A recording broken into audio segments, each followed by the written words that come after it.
Tutti numerosi, ma d'altronde l'occasione è una di quelle rare. Quindi noi abbiamo chiesto l'anno scorso a Chiara Maganazza, che è la nostra amica professoressa Giardina, che alla scuola nostra viene ogni anno, abbiamo chiesto di affrontare un argomento speciale. Quindi questa è un incontro su commissioni. Avevamo chiesto di parlare di un autore che è molto importante per la città di Vicenza e anche per il fermento culturale che era stato in grado di innescare nel passaggio tra l'Ottocento e il Novecento nel Vicentino, ma del quale si parla relativamente poco e forse si conosce anche poco. Quindi abbiamo chiesto di parlarci di Fogazzaro. Lei ha scelto un taglio del suo incontro come meglio credeva e noi siamo qui per ascoltarla. L'anno prossimo promettiamo che ci adatteremo alle proposte che lei ci farà.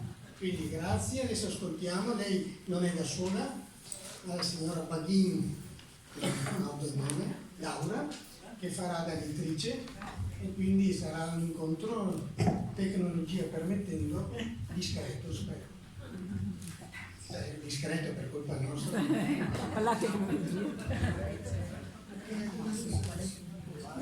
La tecnologia, sappiamo, è una croce delizia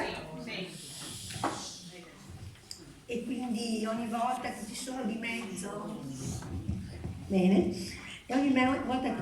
mezzo questi apparecchietti tanto utili, tanto diabolici, insomma ogni tanto c'è da aspettarci qualche scherzetto.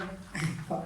Comunque grazie a tutti, tanto grazie dell'invito sempre gradito da parte della scuola del lunedì che frequento da qualche decennio.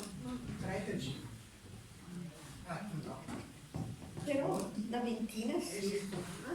Va bene. E quindi mi fa sempre piacere affrontare argomenti molto diversi. L'anno scorso abbiamo parlato di Bartolomeo Montagna, l'altro anno della pianta angelica, quindi insomma gli argomenti sono i più vari. Questa volta Fogazzaro lo leghiamo al paesaggio vicentino in modo particolare, e in modo particolare a una figura femminile. Vedete, siamo tutte in rosa, perché c'entra il rosa, insomma, le rose, e non potevamo quindi farcele notare. Però nello stesso tempo voglio anche ricordare i 50 anni dalla morte di Guido Piovene, che la nostra città un po' ingrata ha dimenticato completamente di ricordare. E considerando il peso nazionale anche di Guido Piovene, mi pareva bello abbinare Piovene e Fogazzaro, perché Guido Piovene nel 1942 ha scritto questo saggio molto importante.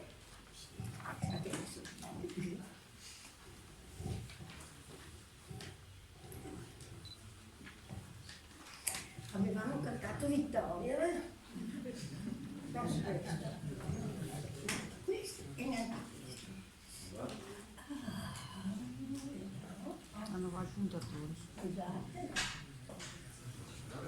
di amore via.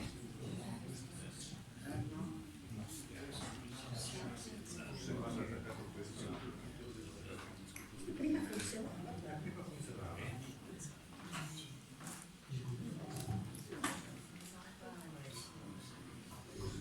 Senza questo proviamo a togliere questo. Allora adesso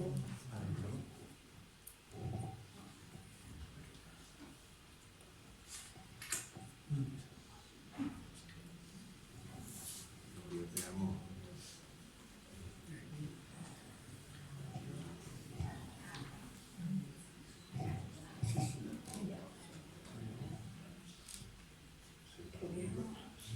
sì, dai, adesso.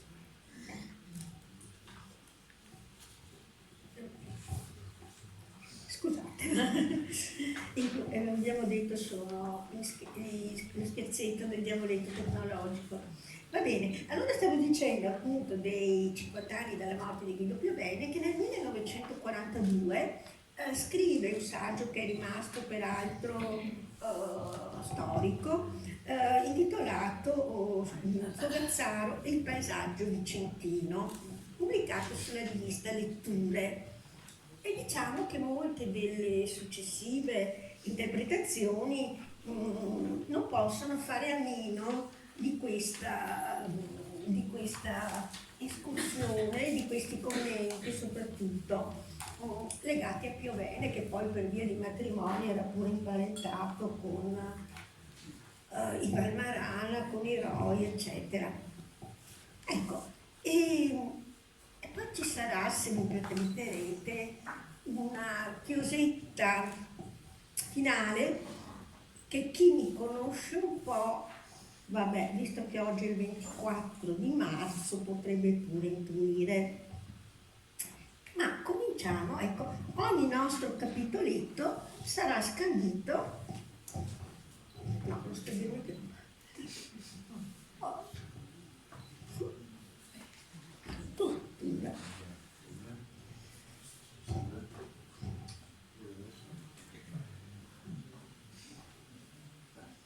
Senti, allora, parti.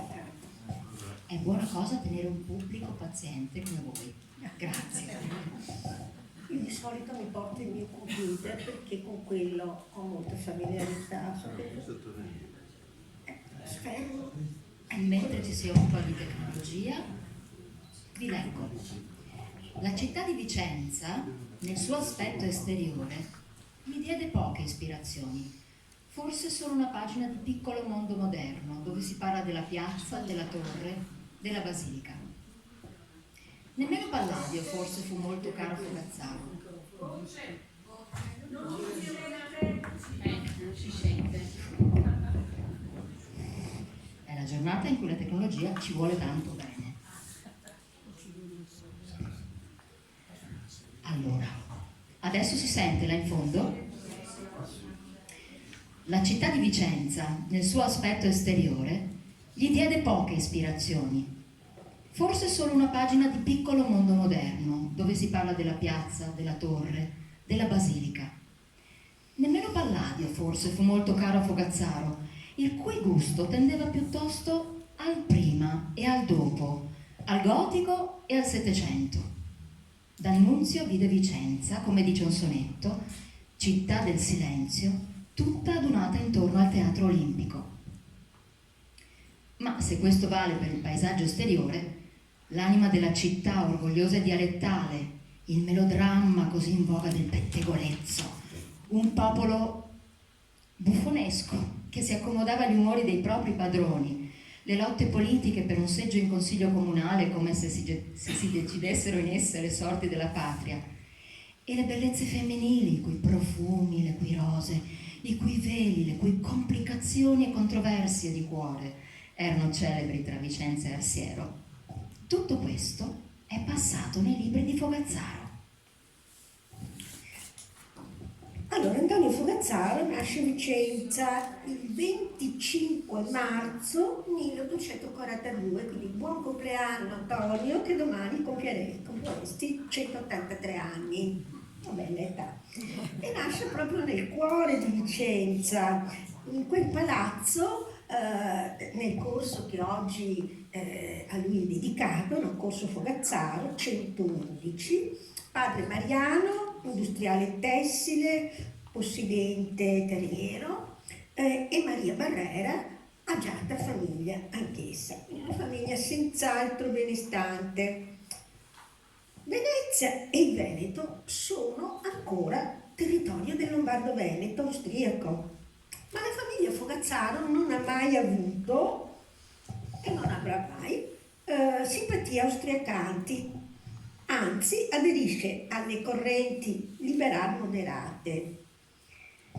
Antonio frequenta quello che oggi è il liceo Pigafetta e che allora era l'Imperial Reggio Liceo, dove ha come insegnante Giacomo Zanella, che fra l'altro lo fa innamorare della letteratura, ma non solo quella italiana, perché gli aprirà orizzonti anche della letteratura europea, poi vedremo anche qualche esempio, e che lascerà in lui una traccia molto profonda proprio come uomo, umanamente e culturalmente.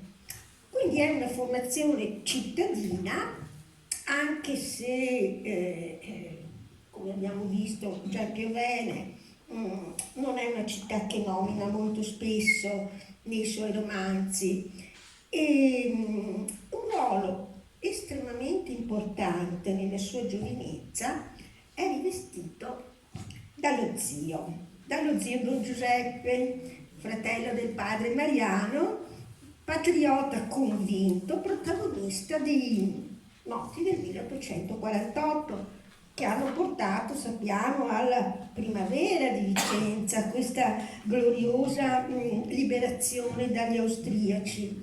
E nei 3 mesi in cui la città ha goduto di questa nuova primavera, Don Giuseppe Fogazzaro è stato esponente di punta del governo provvisorio e pagherà duramente la fedeltà alle sue idee liberali, e dopo la caduta della città, ecco qui, sotto i cannoni di Radeschi, finirà prima nel carcere di San Biagio e poi il confinamento in una piccola isola della Laguna Veneto. Dio, mi sa qualcosa di moderno, di recente questa cosa.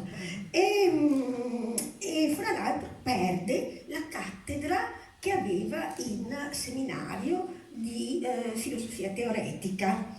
Quindi una grande amarezza, in cui in questo periodo però si consolida molto il legame con questo nipote un po' scavezzacollo che era Antonio, ed è bello vedere che i due sono sepolti nel cimitero monumentale di Vicenza. Vedete, quasi quasi si dà più importanza a Don Giuseppe. Ma scusate, io lo amo perché è stata la mia scuola come alunna e per quasi 30 anni come insegnante. Cacciaccione qui la feta, Vicenza. E quindi è sotto la lapide appunto che riguarda il poeta. Vedete, non hanno messo poeta, non hanno messo scrittore, tra l'altro. Ecco,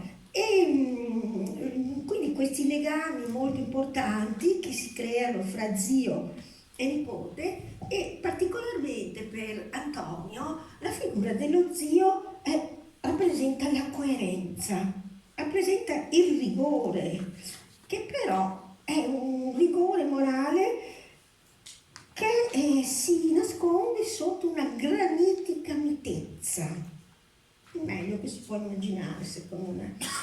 E poi è un esempio positivo, per cui i colloqui fra i due sono frequenti, soprattutto quando Don Giuseppe preferirà abbandonare Vicenza, visto che è stato tolto anche il lavoro, e si rifugia nella villa che nomineremo spesso, cioè la villa di Montegalda. A 18 km circa dalla città è invece l'altra villa di Fogazzaro, adesso Roi, quella di Montegalda, dove gli pose nel romanzo Don Giuseppe Flores, al cui santo consiglio va ad inchinarsi Piero Maironi. Tutto in piano, in vista dei colli, questo invece è un luogo di riposo dei sensi, di grazia abbandonata. Torneremo a Montegalda. A 18 anni Antonio abbandona Vicenza e va a studiare all'Università a Torino. A Torino si respirava già aria diversa, siamo nel 1860, quindi la Torino di Cavour, tutt'altra aria appunto.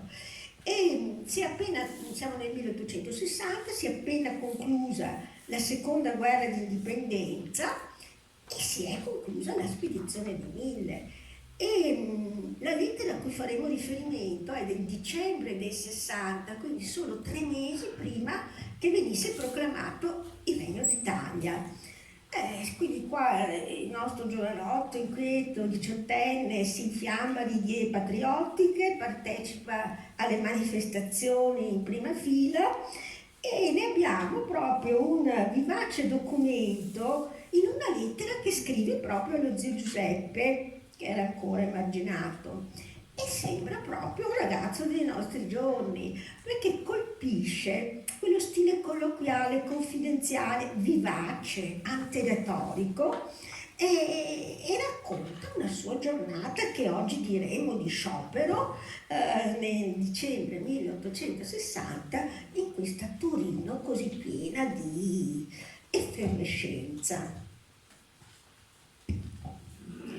Carissimo zio, se mai il mio lungo silenzio ti avesse fatto sospettare che io sia rimasto soffocato dal diritto romano o affogato dal diritto canonico, sappi che il fiato lo tiro ancora.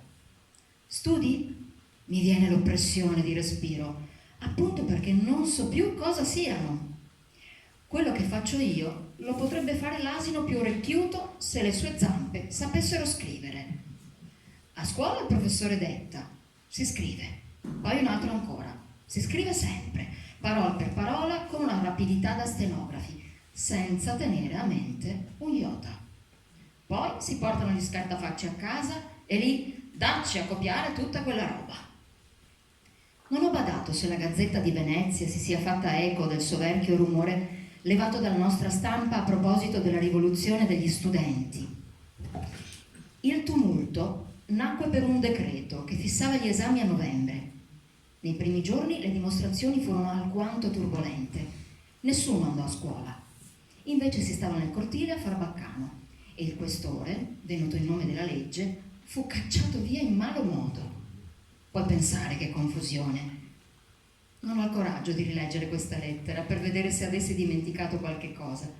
Spero di no. Tante cose affettuose alla nonna, 1 milione di baci allo zio Gigio, alle zie. Se vedi gli amici Zanella, Lampertico, Don Giovanni, Scola, eccetera, ricordaci a loro con tutto l'affetto e tu ricevi un abbraccio complessivo. Addio, addio. A me ha colpito per esempio che non ci sia stata repressione di questa manifestazione, non è poco, siamo nel 1800, ma siamo nel governo liberale di Cavour. E in una pagina del romanzo Piccolo mondo moderno, Fogazzaro ci lascerà un commosso ritratto dello zio nel personaggio di Don Giuseppe Flores, ambientando la scena di questo incontro proprio nella villa di Montegalda, oggi Roi Colvacchini.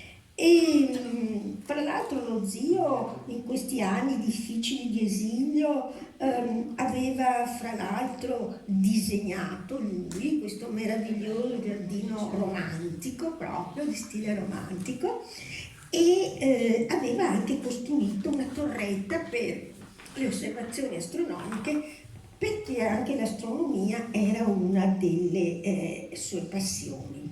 E vediamo questo incontro fra Piero Maironi, di cui parleremo molto dopo, e Don Giuseppe Flores.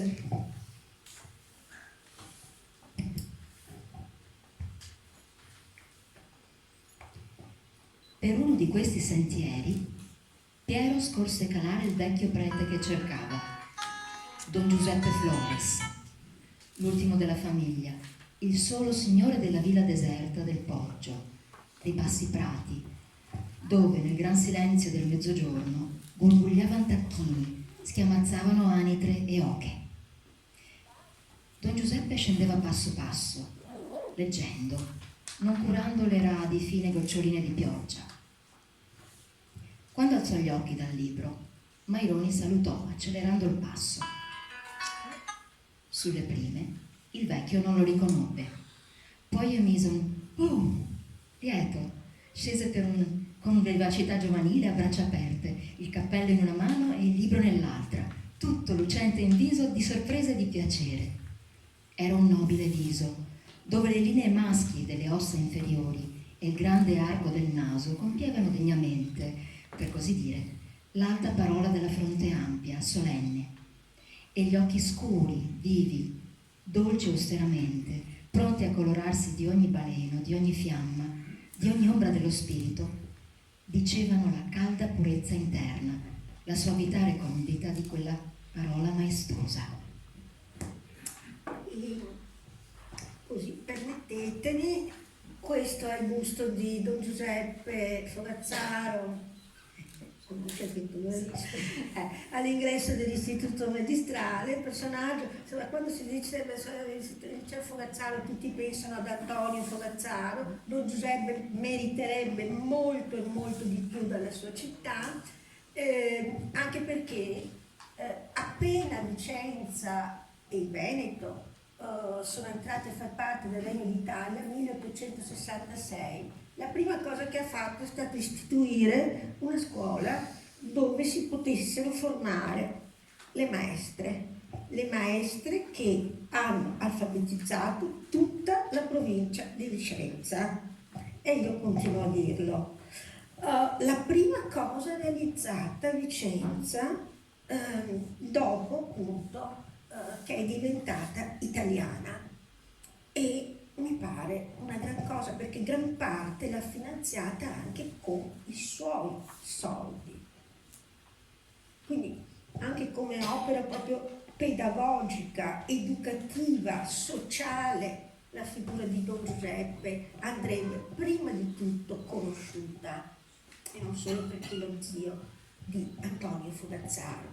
Ecco, dopo la laurea, un periodo a Milano, fra l'altro a Milano frequenta gli ambienti della scapigliatura, quindi proprio così la bohème, diciamo, milanese, e instaura un'amicizia che durerà molto tempo con Giovanni Verga, per esempio, che lui era passato dalla scapigliatura, torna a Vicenza, si sposa con la contessina Margherita di Valmarana.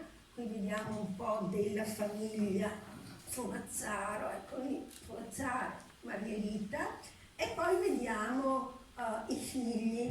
Il primogenito Mariano, che però muore ragazzo, muore giovane, ed è l'unico maschio di casa Fogazzaro, ed è sepolto anche lui nella tomba di Samilla. E poi la Gina adesso la nomineremo, e poi Maria.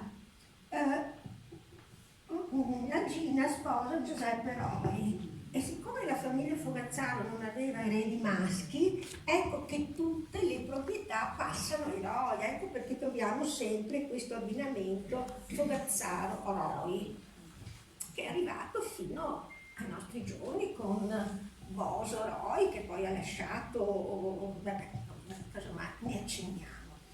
E in questo ritorno poi vicentino noi abbiamo tutta una varietà di scambi epistolari, di amicizie che lui sta, che ecco, mi interessa. Non è che Fogazzaro sia compresso in questa piccola città di provincia, perché se io vi faccio vedere adesso le lettere, beh, questa, la vedete, la firma di Isolà, eppure se c'è un personaggio diverso per come si interpreta la letteratura fra Fogazzaro e Isolà non riusciremo a pensare. Eppure questa lettera, questa francese, affettuoso, no?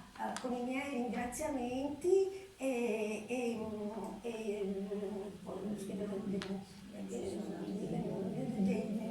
miei saluti più cari e i migliori dei miei saluti cari,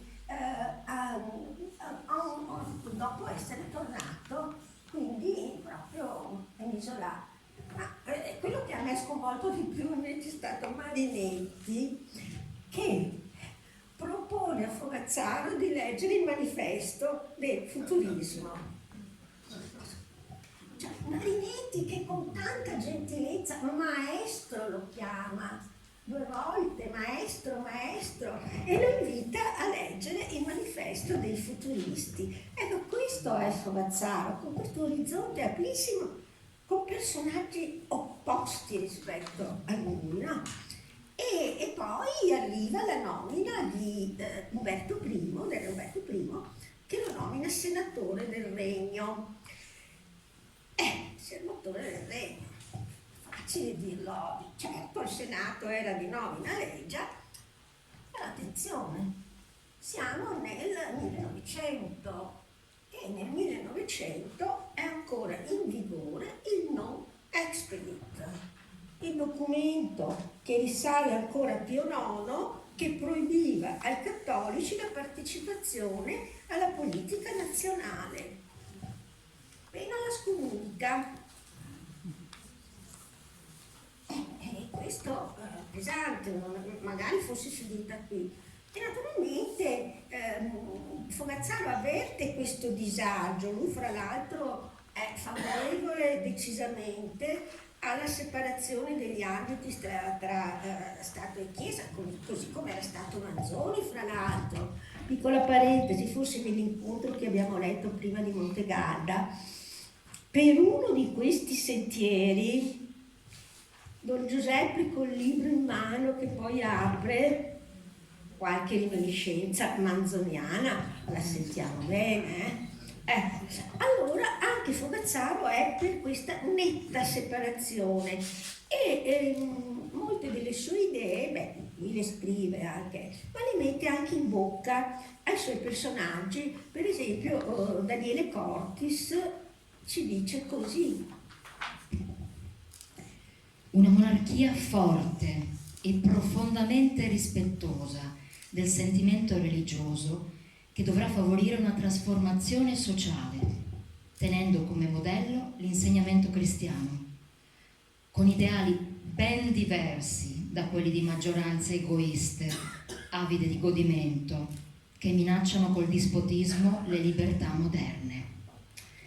E poi c'è la sua adesione al modernismo.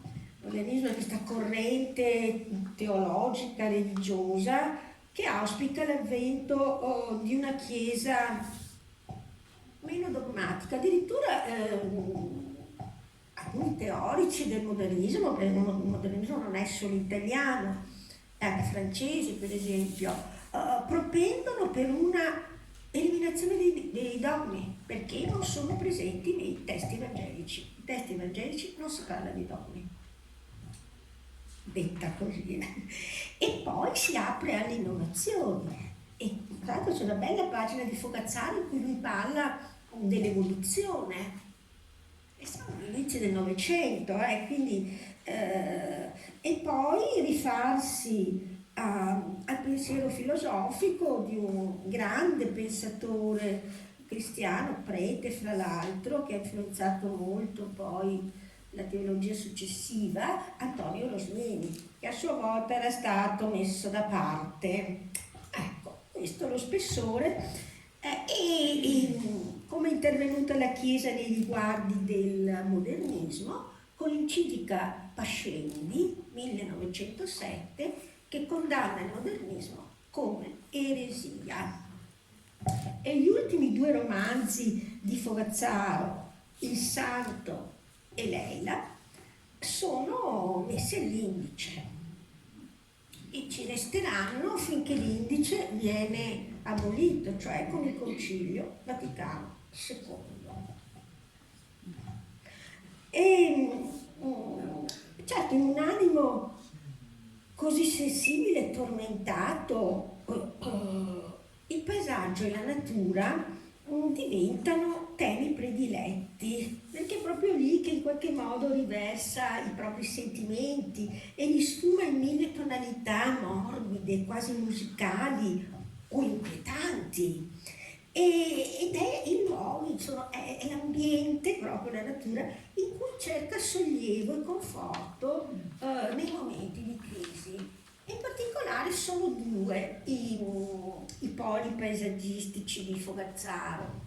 Uno è l'amata Valsolda, sul lago di Lugano, con la villa di Oria, qui è ambientato Piccolo Mondo Antico, di cui parleremo fra poco, e oggi Boso Roy ha donato al FAI, siamo ancora reduci dalle visite di ieri, no?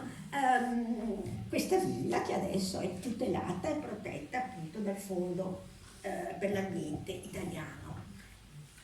Questo è il primo polo, l'altro polo è il paesaggio vicentino. E a me oggi piace soffermarmi proprio su questo, anche perché sono posti che conosciamo, che amiamo e che magari è anche bello lentamente, tranquillamente ripercorrere, magari con i libri di Fogazzaro, guidati dalle sue parole, e romanzi che lui ambienta proprio fra ville, giardini, giardini fioriti, montagne, colline, ecco, e questo appunto cercheremo di vederlo. Per quanto riguarda il paesaggio esteriore, Fogazzaro lo colse più nei dintorni e il paesaggio vicentino, tanto sfumato e morbido, tutto evasivo e impreciso, convenne a meraviglia al suo temperamento.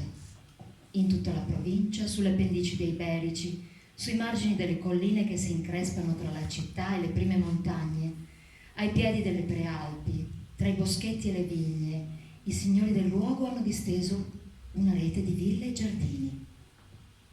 E tra questi paesaggi, quello dei Berici, dolce senza contrasti, privo di resistenze, che si svolge gran parte di Piccolo Mondo Moderno. Ed è il romanzo su cui noi ci soffermeremo in modo particolare. Abbiamo già detto che non si sofferma tanto sulla città del Palladio e quindi sui sontuosi palazzi palladiani, però c'è un prezioso cameo e io confesso che l'ho scoperto proprio leggendo Il Piccolo Mondo Moderno. Facciamo una caccia al tesoro e andate alla ricerca. Ed è Carlino che è il fratello di Jeanne, la protagonista femminile del romanzo, che ci guida appunto passeggiando per questa incantevole strada che è via Porti, dove i palazzi palladiani poi sono intervallati da questo splendido gotico veneziano. E vediamo se qualcuno di voi conosce questo luogo.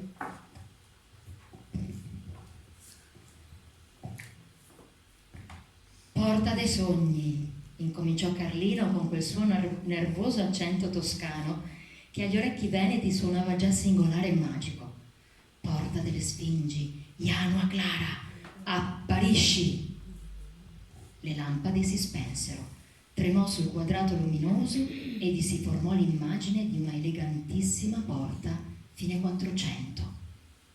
La base del pilastro destro recava alla base Janua Clara e riconobbe il motto e le Sfingi dell'architrave. Eccola qua, Caccia Grossa in via Porti, e troviamo la Janua Clara e poi troviamo un unico caso vicentino, le Sfingi, splendide Sfingi. Eccolo qua, questo è il palazzo Porto Breganze, qui sotto, qui c'è la Janua Clara e sopra vedete le Sfingi. Renato Cevese e Franco Barbieri definiscono Palazzo Porto Breganze il più sontuoso edificio quattrocentesco di Vicenza e lo mette prima ancora della celebre Cadoro Palazzo da Schio, perché queste decorazioni sono uniche. Addirittura Cevese e Barbieri dicono che unico arco dove non c'è nessun riferimento religioso. Quindi quest'area di mistero che già Carlino, no, evoca, c'è tutta. E questo è uno dei cammei vicentini di Fogazzaro. E poi ci sono i dintorni, in particolare i Colli Berici. dove sorgeva la sua bella villa, la villa San Bastian, che è stata distrutta dal terribile bombardamento del novembre 1944, confinante con Villa Valmarana ai Nani. La stessa Villa Valmarana ai Nani è stata bombardata e sfondata. Per fortuna gli affreschi di Tiepolo erano stati staccati e messi al sicuro. Abbiamo pochissime immagini della Villa Fogazzaro nella stradella San Bastian. Mi piace perché c'è la macchina, ma soprattutto c'è l'assicurazione della macchina, già le assicurazioni. Quindi il senatore Antonio Fogazzaro paga l'assicurazione della sua automobile. E fa male vedere, ecco, questa è stata la Villa San Bastian bombardata e non è stata ricostruita. Purtroppo, quindi abbiamo anche pochissime immagini di questa villa. E frequente naturalmente dalla stradella San Bastian, che una volta si chiamava la strada dei Morosi, vicino riparato fuori e usciva spesso per le passeggiate quotidiane e spesso andava naturalmente al santuario di Monteberico, che dista poche centinaia di metri dalla sua casa, e ce ne lascia anche qui una testimonianza molto intima. La Gina a cui si fa riferimento è la sua bambina, eccola qui, con cui fa la passeggiata. Sono andato a Monteberico con la Gina. Siamo entrati in chiesa. Era deserta. Una fioca luce piovosa entrava dalla porta e dalle finestre. Si udiva un lontano suono di non so quali campane. Avevo il cuore pieno di dolcezza e di malinconia, pieno di un indefinito ardore, come ai giorni e ai momenti più belli dell'adolescenza. Mi pareva che avrei pianto senza sapere perché, dolcemente. E ho pregato invece, senza parole, gettando a Dio l'anima mia con tutte le sue debolezze, le sue miserie passate e presenti, cercando riposo nella sua pietà infinita, ristoro e pace. Beh, scusatemi, io ho scelto la palla di Bartolomeo Montagna perché non potevo scegliere altro per Monteberico. E dicevo che il personaggio a cui lui si riconosce particolarmente, potremmo dire che è proprio un alter ego, è Piero Maironi, che è protagonista di Piccolo Mondo Moderno. Però per conoscere meglio Piero Maironi dobbiamo fare un passo indietro e precisamente al finale di Piccolo Mondo Antico, romanzo pubblicato nel 1895 ed è il romanzo che ha dato fama nazionale ed europea a Fogazzaro, che è sì un romanzo storico, patriottico, ma è già intriso di sensibilità decadente, no? Fa riferimento alle turbolenze del decadentismo ed è ambientato negli anni immediatamente precedenti la seconda guerra d'indipendenza ed è anche una riflessione nostalgica che Fogazzaro fa delle sue vicende, quelle che abbiamo letto per esempio nella lettera che ha indirizzato allo zio. Poi sappiamo che questo romanzo è diventato famoso, anche famosissimo, per il film di Mario Soldati, girato pensate nel 1941, Frati Soldati, ha anche girato il film tratto dal primo romanzo di Fogazzaro, cioè Malombra, e interpretato da questa splendida, giovanissima Lida Valli, che ha contribuito non poco alla sua popolarità. Comunque, dopo la tragica fine della bimba, della piccola ombretta che muore a 5 anni, allega proprio nella piccola darsena della villa di Oria. Ecco, la madre, i due protagonisti Franco e Luisa, uramandosi, si separano. Lui cerca di addolcire questo dolore straziante impegnandosi sempre più nella politica, ma Luisa, impietrita con questo suo dolore inconsolabile, è incapace di lasciare il cimitero dove ogni giorno siede sulla tomba della bambina. Qui vediamo alcune scene del film, vediamo anche la piccola ombretta sdegnosa del benissimo qui, non fa la ritrosa, ma baciano, matrimonio, eccetera.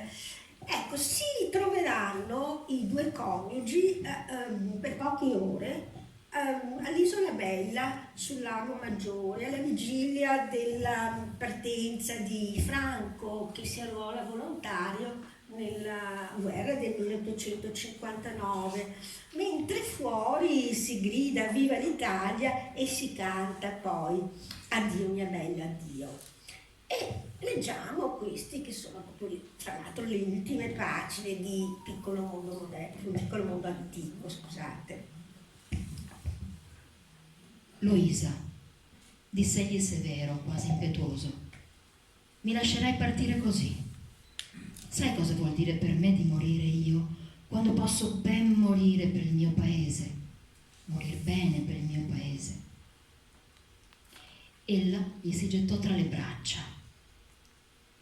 Nel silenzio che seguì, rotto solo da uno spasimo di singhiozzi repressi, Franco udì venire gente e durò fatica a staccarsi da sua moglie, a riprendere con essa il cammino dell'albergo. Giunti agli scalini che scendono al piazzaletto, udirono voci di ragazzi e di donne. Luisa si fermò un momento e disse piano 3 parole. Ti amo tanto. Franco non rispose che con una stretta del braccio. Discesero gli scalini adagio adagio, rientrarono all'albergo del Delfino. E arriva il mattino della partenza. I tamburi di Pallanza rullavano la fine di un nuovo mondo e l'avvento di un altro. Nel grembo di Luisa spuntava un germe vitale, preparato alle future battaglie dell'era nascente, ad altre gioie, ad altri dolori da quelli onde l'uomo del mondo antico usciva. Franco non tornerà più dalla guerra, ma lascerà a Luisa un figlio, Piero, nome dell'amatissimo zio di Luisa. E allora, in questo finale, come non pensare proprio alle parole del canto rinascimentale Addio mia bella addio, che è stato scritto in occasione della prima guerra di indipendenza, quindi quella del 1848. E io, se volete, se vi fa piacere, lo possiamo cantare insieme, vero? La mia voce è cornacchiosa, però sopportare. E se volete cantare insieme, cantiamo. Addio mia bella, addio, che l'armata se ne va, e se non partissi anch'io sarebbe una viltà, e se non partissi anch'io sarebbe una viltà. Ma non ti lascio sola, io ti lascio un figlio ancora, sarà lui che ti consola, il figlio dell'amor. Sarà lui che ti consola, il figlio dell'amor.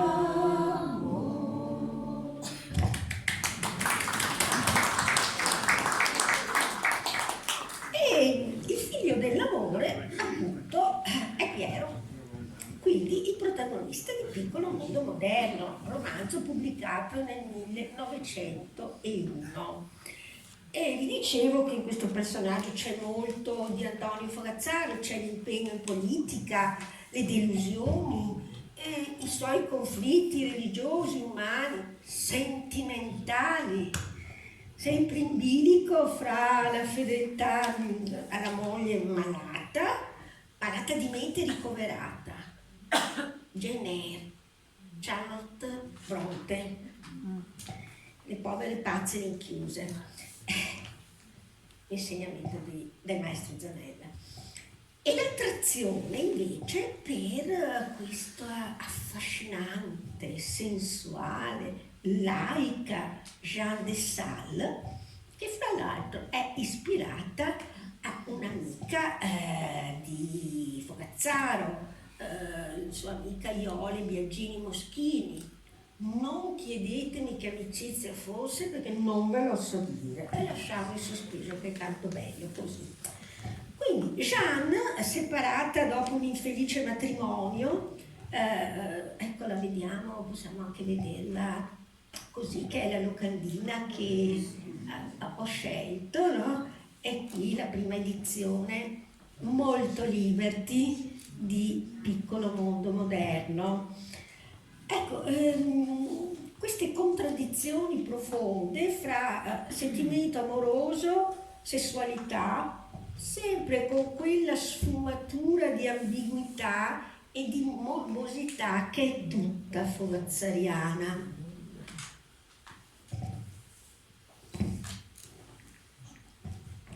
I suoi desideri non andavano oltre la presenza continua e la tenerezza appassionata di lui, il possesso dell'anima sua.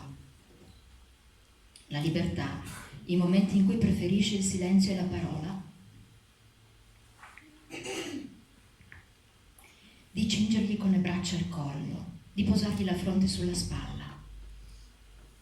Oltre questo abbandono e carezze, baci a fior di labbra e il senso alle spalle del braccio di letto, incominciavano le ripugnanze. La sua fierezza, le sue vaghe idealità morali che provava al posto della fede, le ispiravano il disgusto dell'adulterio, ma non le facevano alcun rimprovero. Donna complicata anche lei, ma anche qui per le coincidenze, che poi non sono del tutto coincidenze, mai nella cultura tutta. Ecco, pensiamo che il romanzo Piccolo Mondo Moderno viene pubblicato solo un anno dopo la pubblicazione in Italia dell'interpretazione dei sogni di Freud. E sarebbe davvero stuzzicante, dico io, intrigante, far dialogare Fogazzaro con i padri della psicanalisi sul tema dell'eros. Ma è legge non scritta, ma tassativa, credo io, di chi si occupa di poeti e di scrittori non usare il metodo della psicanalisi. Sarebbe violare la sensibilità e l'ispirazione che sono alla base della poesia. Ma ci immaginiamo Dante psicanalizzato, ci scaraventa tutti all'inferno, dritti. Ecco, ma torniamo alla nostra affascinante Jeanne. Tanto possiamo vedere la donna a cui si è ispirato Fogazzaro. Guardate che meraviglia, anche perché è stata ritratta da uno dei più grandi pittori italiani, quindi fine 800, inizi 900, Vittorio Corcos, livornese. Ecco le perle, ecco l'acconciatura, bellissima, questa splendida anche come silhouette, quindi insomma immaginiamoci una Jeanne de Sales così. Difficile resistere a questo fascino. Tra l'altro ci viene descritta sempre elegante, perle, cappelli, velette, ombrellini, guanti e con il giardino rigoglioso di rose. E quindi Jeanne incarna la figura, diciamo che una delle prime figure di donne liberty, floreale in tutto proprio, spesso inserita in un contesto liberty, così come appunto possiamo vedere le donne di Boldini per esempio, no? Oltre a queste di Corcos. Insomma, a questo punto ci viene voglia di conoscere Jeanne attraverso le parole di Fogazzaro, il piccolo mondo moderno. A 10 passi da lui, la signora de Sales, stretta in un lungo mantello verde scuro, foderato di pelliccia, con un collare col bavero rialzato intorno al viso pallido. Lo guardava immobile. I grandi occhi di lei, dama in ogni movimento, in ogni linea della toeletta ricca e severa, lo avevano allora fatto palpitare con la loro fissa profondità. Apertasi quindi il lungo mantello verde scuro foderato di pelliccia, con atto lento, negligente delle mani, guantate di bianco, aveva lasciato intravedere lo squisito disegno del busto. Vediamo, se torniamo al ritratto di Corcos, vediamo proprio la moda Liberty, Belle Époque, come vogliamo chiamarla, no? E ecco, è chiaro che nemmeno l'idilliaco paesaggio dei Colli Iberici può placare questo dramma interiore in bilico fra passione e sensi di colpa che tormentano Piero. Ma leggiamo cosa dice Piovene e ci introduce in un altro luogo. A Jeanne de Sales, di Piccolo mondo moderno, è invece toccato in sorte il più dolce ed angelico paesaggio del mondo. Qui non v'è rupe né selva, ma una valletta idillica, tra due onde di colli, aperta verso la pianura che sfuma in direzione di Venezia. La villa di Jeanne de Sales, prossima e comunicante con quella dove Fogazzaro abitava, guarda nella piccola valle, coltivata con suavità, che i tramonti colorano di malinconiche tinte dell'acquerello, e anche le nebbie sembrano concorrere a un effetto decorativo. Davanti, sui colli di fronte, spicca il santuario dei Berici. Jeanne de Sales abitava la villa celebre di Valmarana, settecentesca, affrescata dal Tiepolo, che viene chiamata Villa Diedo nel romanzo. E anche questa ambientazione, qui vedete la meravigliosa fioritura di rose di Villa Valmarana a maggio, e si intona, giardino fiorito, si intona molto bene poi con gli affreschi del Tiepolo che ci propongono queste eroine bellissime e sensuali, no? E quindi c'è proprio questa osmosi perfetta fra l'inquilina, fra Jeanne e l'interno di questa villa, in particolare appunto il roseto. E nel brano che sentiremo adesso, diamo un'occhiata, La valletta del silenzio, ci farebbe andare via tutte le depressioni, le nevrosi, abbiamo addosso, ecco, e nella descrizione che sentiamo adesso, all'inizio non sappiamo, ed è voluto da Fogazzaro, se si riferisca al giardino, a terrazzo o alla donna, queste parole che sentiamo.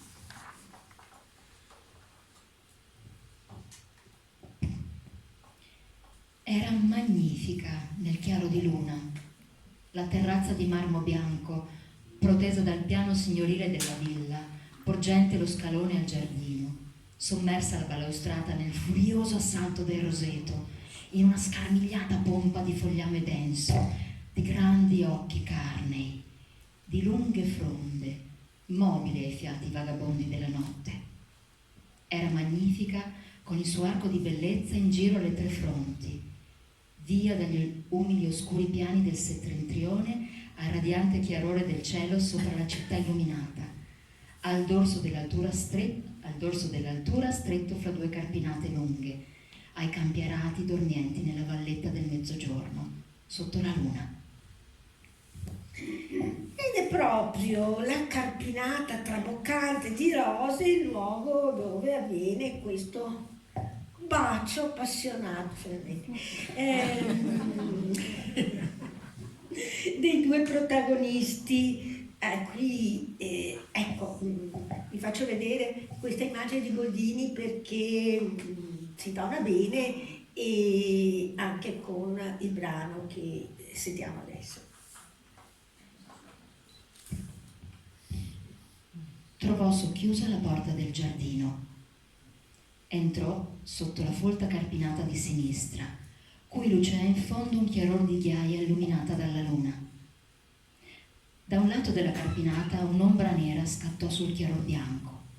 Piero si sentì stretto nelle braccia di Jeanne, n'ebbe la fronte impetuosa sul petto.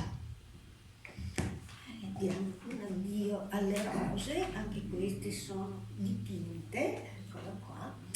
E a questo punto, tormentato dai dubbi, Piero si reca dallo zio prete, da Don Giuseppe, e il quale intuisce i tormenti del nipote e allora gli dà il consiglio di recarsi da Montegalda è vicino, insomma, nella vicina abbazia di Praglia. Certo che il raccoglimento del monastero potrà ridare pace a questo nipote così inquieto. Il luogo della tentazione, l'incontro tra le due opposte tendenze, è un luogo religioso, l'abbazia di Praglia, posta alle falde dei colli Euganei, quasi abbandonata a quei tempi, e ora, grazie soprattutto alle cure di Antonio Fogazzaro, restituito al suo illustre ordine, quello dei Benedettini, piena di cielo veneto, i chiostri gremiti di fiori e ornati di palme, che vive ancora oggi di un'aria fogazzariana. È un altro dei luoghi che Fogazzaro ama, è un luogo di pace, di silenzio, dove il tempo sembra essersi fermato, ma quando Fogazzaro scrive sembra anche che il tempo se la voglia divorare l'abbazia di Praglia, perché depredata prima da Napoleone, poi nella sua preziosissima biblioteca dall'Unità d'Italia, no? Dopo l'Unità d'Italia, dopo il 66, l'abbazia di Praglia rimane orfana dei Benedettini che lì avevano dimora fin dall'anno 1000. E sarà proprio, e questo pochissimi lo sanno, per merito di Fogazzaro, che qui vedete appunto, che da senatore, fra l'altro, auspica, chiede e ottiene anche che l'abbazia di Praglia torni ad essere il cuore della spiritualità e della cultura benedettina, perché lì torneranno, ci sono tuttora i benedettini appunto, e c'è questo ricordo di lui per questa grande opera che ha fatto, antesignano del Fai, potremmo dire. Tuttavia, c'è sempre un tuttavia, nel romanzo questo luogo che dovrebbe essere di meditazione, di elevazione, così, si trasforma invece nel luogo della tentazione. Nel momento in cui si incontrano i nostri due, la sensuale e il tormentato, che si attirano irresistibilmente, eppure mi piace molto questo che ha scritto il critico Luigi Baldacci, con un amore che si esaurisce e si strema nei preliminari e si sublima nella memoria, nella morte o nella lontananza. A me verrebbe dire io vorrei, non vorrei, ma se vuoi.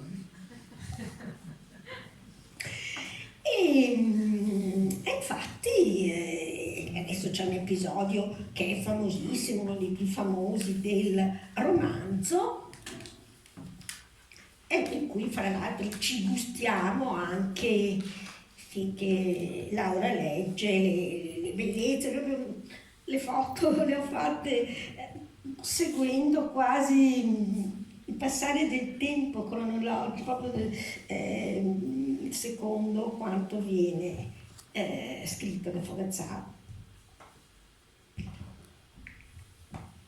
Basta uno sguardo. La torre merlata e quella divina loggetta che vi si porge incontro lassù come un saluto del genio dell'abbazia, il quale non ha potuto partire coi frati, e quella bruna chiesa quattrocentesca così larga e solida nella sua eleganza, assisa in alto, sopra quella compagine quadrata di pietre coricate e morte come volumi di teologi. Guardate la grazia infinita dei fregi minuti. Vedete le cornici di terracotta, gli archettini trilobati e quelle conchigliette, un antico rosario allineato.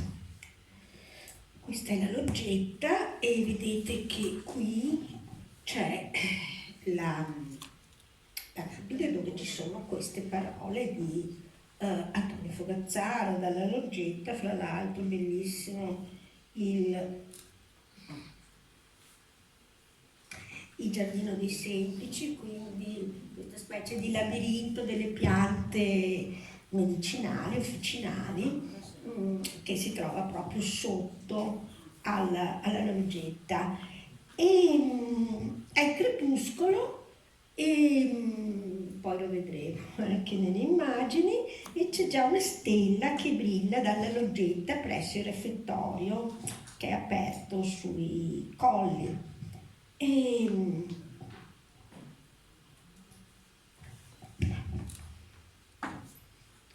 Si coperse il viso con le mani e continuò abbassando la voce. Io ho un bisogno immenso, immenso che lei mi voglia bene. Io mi dispero se lei mi abbandona, precipito in un abisso. Mi dica che mi vuol bene, mi dica che non mi abbandona, non mi faccia morire. Nei grandi occhi magnetici erravano tristezza e tenerezza. Si danno ancora del lei comunque. I tempi sono cambiati.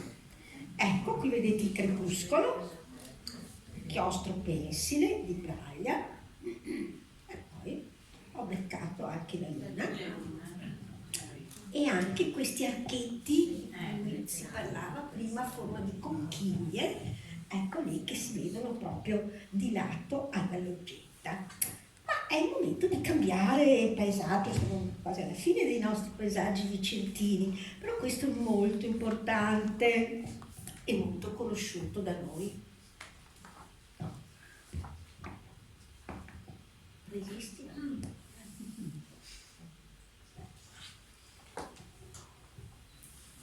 E poi, dopo Arsiero, Tonezza. Vena di fonte alta, dentro colli e valloni perpetuamente ombrosi, voci di fontane invisibili. La selva come poema dell'ombra e della vita, tutta richiami oscuri e densi. Un grande paesaggio animato, che dal giardino, da bosco, dalle acque correnti, pregni di forza occulta e indulgente, entro il quale anche il senso di Dio si smarrisce. Ecco, qui abbiamo Fogazzaro a Vena di Fonte Alta, Tonezza, vedete che andava a cercare il fresco in questo che poi era un luogo assolutamente molto ambito. Vena di Fonte Alta, Tonezza, fra l'altro uno dei primi luoghi nella provincia di Vicenza dove si crea il Liberty, sarebbe proprio una località in cui si potrebbe veramente fare, come suggeriva a suo tempo Franco Barbieri, un itinerario del Liberty vicentino. Oggi fa una tristezza infinita. E poi vedremo la valle con le acque del Posina. Qui c'è qualcuno che questa la conosce molto bene e potrebbe farci da guida anche. E fra l'altro noi potremmo, è stato fatto questo bellissimo sentiero Fogazzaro che seguendo proprio Piccolo Mondo Moderno ci fa percorrere a tappe questa passeggiata che compiono e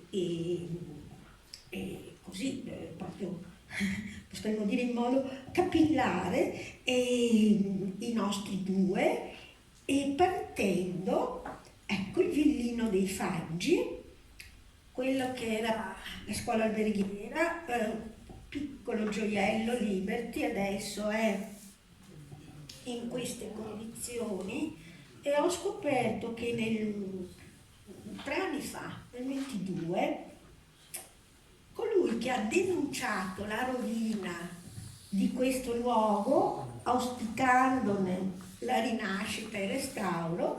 Allora era consigliere regionale ed è il nostro sindaco Giacomo Cossamai. Chissà, adesso lui è a Vicenza, non può interessarsi di Tonezza, però mi piaceva sottolineare. Per fortuna qualcuno si accorge, Tonezza è mercati di quelle storie belle e bruttissime da raccontare, che andrebbe valorizzata. Ecco, in questo sentiero noi vediamo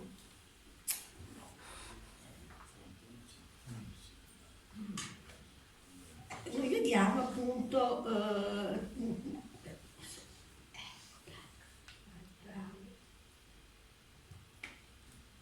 e scandita, ecco, questa per esempio è la Fontana della Noce, vedete, poi ci sono tutti i brani a cui fa riferimento a Fogazzaro, e noi leggiamo qualcosa di questo perché siamo alla chiave, diciamo, finale del romanzo, e qui fra l'altro Piero parla con Jeanne di politica.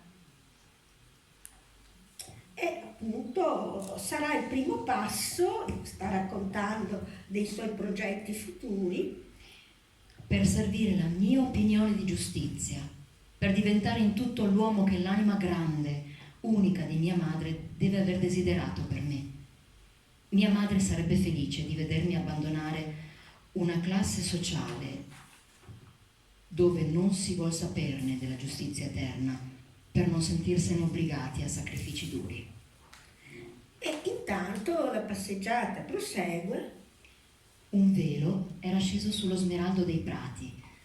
Le ombre degli alberi si erano sciolte nel chiaror diffuso del sole nascosto. Il nebbione sfumato, fumato su dalle valli, si riversava lento per gli alti grembi di Vena, per le vette delle selve, fasciava le pendici nereggianti, le cervici calve del Picco Astore. Ecco il Picco Astore a Montespizza. A Jeanne pareva che un bianco mantello venisse avvolgendo silenziosamente lei e Piero. Sentì che giungeva un'ora suprema. Gli passò timidamente una mano sotto il braccio. Mormorò: «Ti dispiace?» E benché il no di lui suonasse freddo, gli serrò forte sul braccio la bella persona. «Caro», diss'ella. E beh, insomma, tornano in albergo e sembra che i due finalmente stiano per congiungersi, ma interviene un colpo di scena e non racconto il finale perché vi invito a leggere il libro. Però ritroveremo i nostri due nel romanzo successivo, nel romanzo Il Santo, edito nel 1905.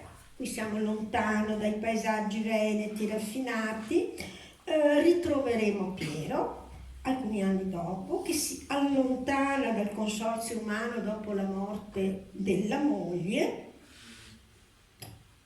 Tutti penseremo, ma allora perché? No, niente. Vive solitario nel monastero di Subiaco con il nome di Benedetto, anche se non è monaco. E lì rincontrerà Jeanne, che pur di stargli vicino, in qualche modo, sublimerà la sua passione in un amore completamente spirituale. E anche qui vi invito alla lettura. Ed è questo il romanzo che viene considerato appunto eretico nei riguardi della religione e perciò posto all'indice. L'ultima brevissima tappa invece ci porta in un altro luogo ameno, precisamente a Velo d'Astico, dove è ambientato l'ultimo dei romanzi di Fogazzaro, Leila, quindi in questa conca piena di fiori, castani, fonti, acqua, con i punti delle Dolomiti che quando il cielo è limpido si intravedono. E qui c'è la celebre Montanina, la villa che Fogazzaro si è fatto costruire. Io ho perso il numero delle ville Fogazzaro, pensavo al Palazzo di Schio, che dice Palazzo Fogazzaro, ho perso il numero. E questa villa, anche questa in stile liberty eclettico, che lui si è fatto costruire nel 1907 e presso cui scorre una fresca fonte che lo scrittore chiama Ridarella. Ecco qua la montanina ed ecco qui la Ridarella. E piccolo frammentino. Intanto il treno fischiò sotto l'altura, poco prima di entrare nella stazione capolinea di Arsiero, a 10 minuti dalla villa dove Leila viveva, detta la montanina perché assisa sotto un cappello di tetti acuti, col dorso alla montagna, fra selvette e prati pendenti al Posina profondo, all'aria di una boscaiola discesa dai rupi della Priaforà, che riposi seduta sotto il grave carico e guardi.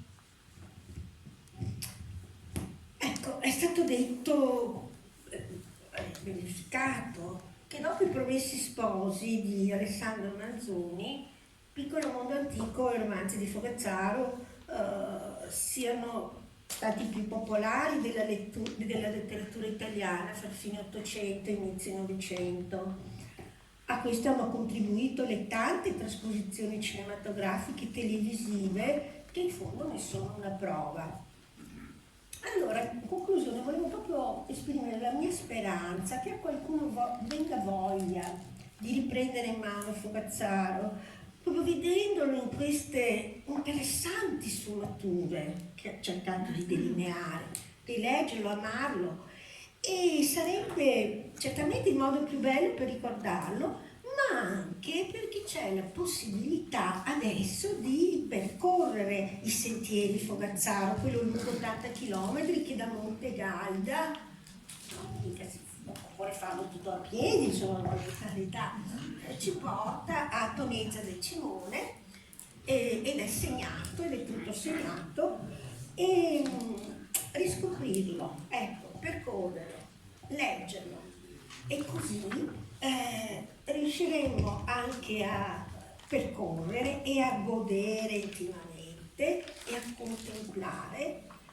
quello che Piovene chiama il più caro e molle paesaggio della mia vita.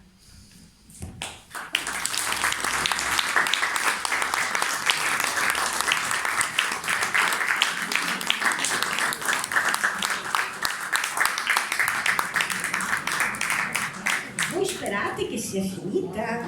C'è un post scriptum. Oggi è il 24 marzo, chi mi conosce sa che domani è una data molto importante per me e lo dovrebbe essere per tutti gli italiani, perché è Dante D.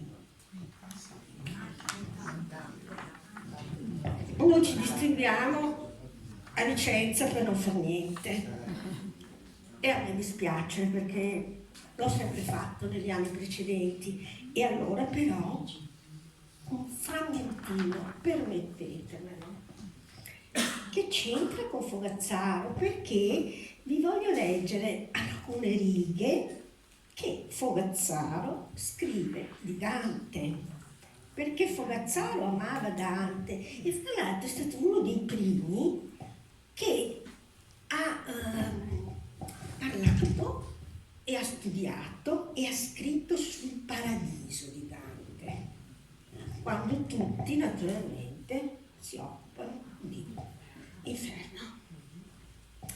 E oltretutto si occupa di un canto che per me è uno dei più sublimi del paradiso, il canto 23esimo del paradiso, il canto dei cieli, e ci dà la sua interpretazione. Guardate, lo riconoscete subito che è Fogazzaro per come ci parla dell'amore di Dante e Beatrice. Sembra di sentire quello che abbiamo letto finora in qualche modo, no? E allora, ecco, anche Fogazzaro vuole partecipare al Dante D 2025 assieme a noi. L'amore di Dante per Beatrice è una vicenda sublime ed esemplare, tale proprio perché dal paradiso terrestre il pellegrino si leva al cielo fremendo per quel che di umano, di femminile ancora permane in lei e che il processo di trasfigurazione allegorica non è riuscito a sottrarle. Cielo e terra, vita e morte, amor sacro e amor profano si uniscono nell'amore che muove il sole e altre stelle. Antonio Fogazzaro per il Dante D 2025.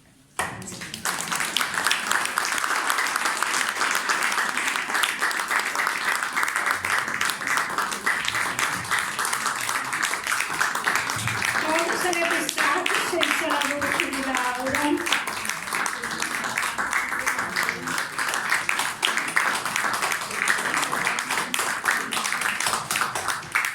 Alunna, lettrice, ma soprattutto amica nella buona e nella cattiva sorte.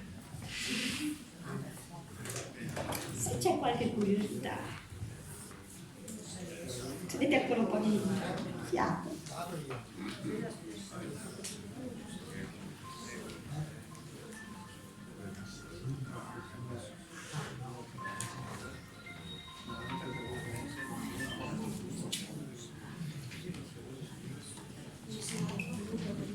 Sì.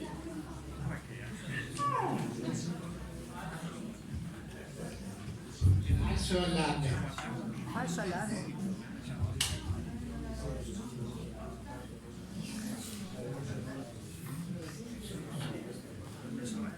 Beh, C'è poco da domandare. qualche Esauriente. E oggi è un giorno da ascoltare. parlavo delle ville Fogazzaro.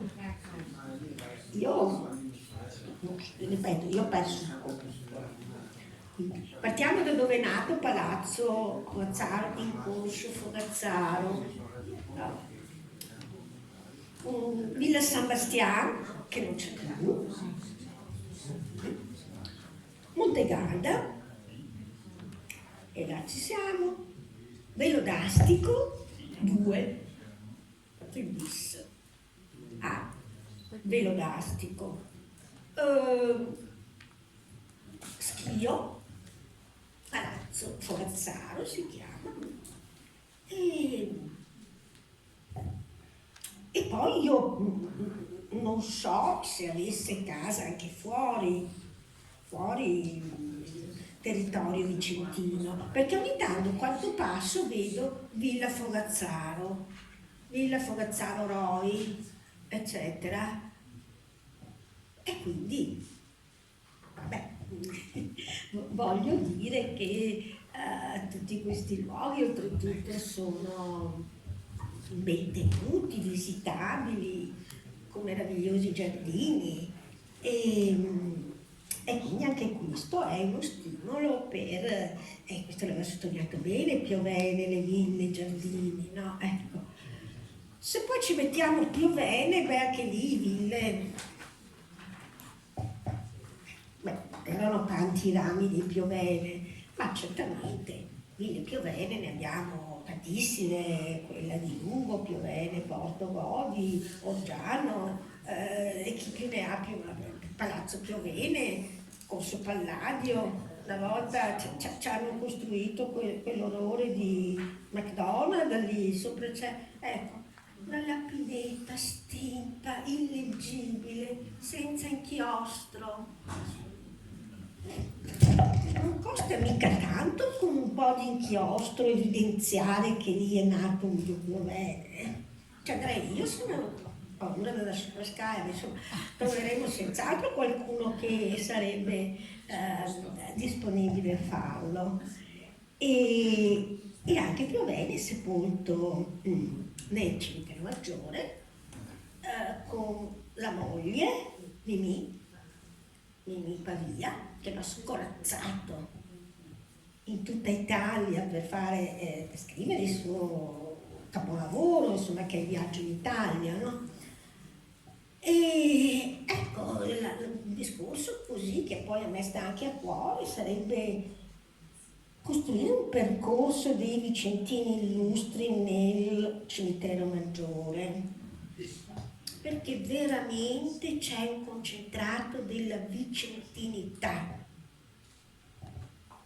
e quindi davvero meriterebbe, sarebbe veramente un ripasso o un approfondimento di quella che è stata la grande cultura vicentina, e partendo da Fogazzaro, andando a Piovene, a Paolo Lioi, a tanti altri personaggi che hanno reso grande la nostra città.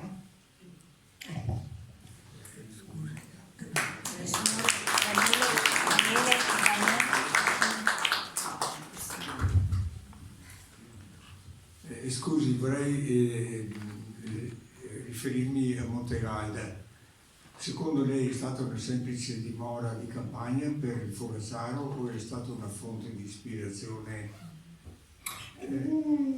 La villa era Fogazzaro, c'è stato soprattutto Don Giuseppe lì, e infatti anche lì fra l'altro c'è questo bellissimo giardino, diciamo un giardino romantico nel senso che è fatto di alberi, laghetti, ruscelletti apparentemente che copiano la natura, ma non sono naturali, sono fatti. E c'è la torretta. Ecco, quella lì è stata abitata soprattutto dallo zio. Poi è diventata, come gran parte degli edifici Fogazzaro, è passata ai Roi. E quindi ecco perché c'è sempre questa abbinata Fogazzaro-Roi, e oggi c'è anche il Museo delle Campane, è Colbachini, la proprietà è Colbachini. Ecco. Certamente c'è stato anche Antonio lì, ma la villa è legata molto era della famiglia Fogazzaro, naturalmente, però è legata soprattutto a Don Giuseppe. Grazie.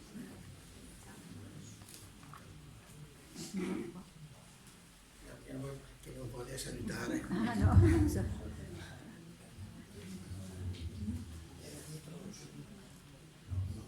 credevo che avessi fatto così. Voleva salutare a tutti. Daniele, aspetta, Volevo chiedere dove comincia il cammino fogazzariano? No, quello sì, quello è il cammino Fogazzaro-Roi, che io l'ho fatto quasi tutto in bici. Volevo chiederle a Tonezza quella passeggiata dove comincia? Allora, lei è presente dov'è? Una volta io da piccola era la strada che si chiamava, quella che andava alla Pineta, dove c'è il chioschetto. Sa che c'era l'albergo Belvedere, sì, è la strada che oggi è intitolata, mi pare, a Rumor, mi pare. Comunque, la chiesa di Tonezza, invece che andare verso lo Spitz, per dire, verso... sì. fa l'altra strada, trova quello che era la scuola alberghiera, e dall'altra parte della strada va avanti un 50 metri circa e trova il sentiero Fogazzaro tutto indicato molto bene, e ad ogni tappa c'è un brano di Piccolo Mondo Moderno. Grazie. È un sentiero facile, e se lo faccio io è facile, e ci porta anche in questi bellissimi boschi di Tonezza, e si conclude in un posto magnifico che è l'Orrido, dove lo sguardo, cioè veramente chi soffre di vertigini magari ci sta un po' più lontano, dove si può vedere tutta la Valposina. E, ecco perché dicevo che nel paesaggio di Fogazzaro non c'è solo la dolcezza, la mollezza, ci sono anche questi orridi, questi paesaggi cupi, no? Un po' spaventosi anche, e lì c'è proprio lo strapiombo verso la vallata, però c'è uno slargo molto bello dove ci si può fermare e poi chi se la sente guarda giù.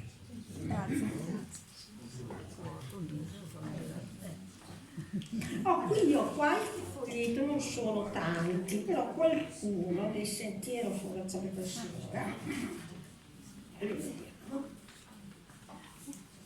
Ecco, e qualcuno. Uno magari per la esperta di Posina, Laghi e dintorni.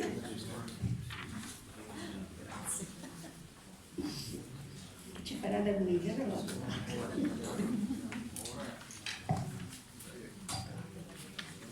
Noi vi ringraziamo per il nostro omaggio del libro scritto dai padri del nostro.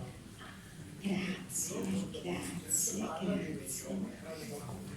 Volevo dire che la mamma del dottor Bernardini ha fatto la tesi di laurea su Fogazzaro. Quindi siamo a casa. Daniele? Aspettiamo Sì. la scelta. La scelta.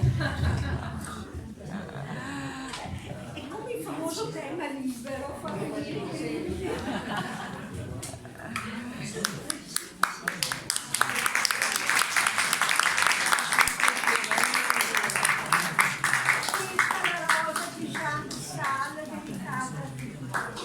Grazie.